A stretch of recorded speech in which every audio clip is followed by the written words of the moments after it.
Laissez-moi vous raconter certaines des choses que j'ai apprises de cette expérience. Ce que Dieu m'a enseigné. J'étais un homme très pauvre. En fait, j'étais tellement pauvre que j'en étais malade, que je n'avais personne pour s'occuper de moi. Même les chiens venaient me lécher. À cause de ma condition, je me sentais insignifiant et sans espoir dans ce monde. Mais ma foi en Dieu n'a pas vacillé. Et à ma grande joie, lorsque j'ai ouvert les yeux au paradis, j'ai appris que je n'étais pas insignifiant pour Dieu. Il connaissait toutes mes pensées. Il savait même combien j'avais voulu rencontrer Abraham. Alors il l'a envoyé, lui Abraham, pour m'accueillir et me souhaiter la bienvenue. Lorsqu'Abraham, le père de notre foi, m'a salué, je fus envahi par la joie. Comment un tel homme béni de Dieu pouvait-il s'intéresser à moi? Apparemment abandonné de Dieu et sans utilité.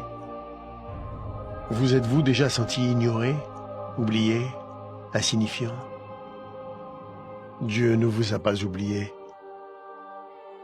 Où que vous soyez, qui que vous soyez, quels que soient vos problèmes, j'ai appris que personne n'était oublié de Dieu. Mon histoire prouve que rien ne peut nous séparer de l'amour de Dieu. Le riche était dominé par sa richesse, son influence et le luxe. Il traitait mieux ses animaux de compagnie que moi.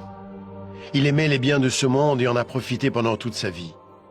Il y avait des jours où je me demandais si Dieu savait qu'il n'était même pas prêt à m'accorder les miettes qui tombaient de sa table. Je sais maintenant que Dieu regardait. Le riche n'avait jamais perdu sa fierté et son arrogance, même en enfer. Avez-vous remarqué qu'il a demandé que je le serve parce qu'il avait l'habitude d'être servi? L'enfer est plein de gens qui veulent être servis. Mais parce qu'il avait été servi sur terre, Abraham lui a dit qu'il avait déjà bénéficié des plaisirs et qu'ils étaient terminés.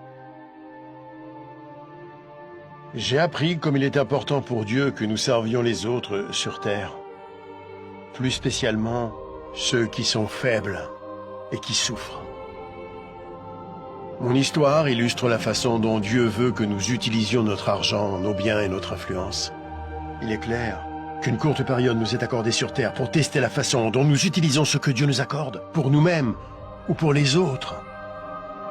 Ce n'est pas faux d'avoir des biens ou d'être pauvre. Ce qui est faux, c'est de refuser de servir les autres.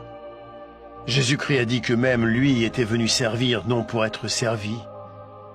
Si vous utilisez l'argent et tout ce que Dieu vous a donné pour servir les autres, il sera satisfait, quoi que vous possédiez. Vous pouvez vous interroger sur l'enfer et le paradis, et sur ce qui arrivera après votre mort. Christ viendra au dernier jour pour juger le monde. Le jour du jugement, le méchant sera envoyé en enfer, un lieu de tourment terrible et infini. Mais le juste sera emmené au paradis.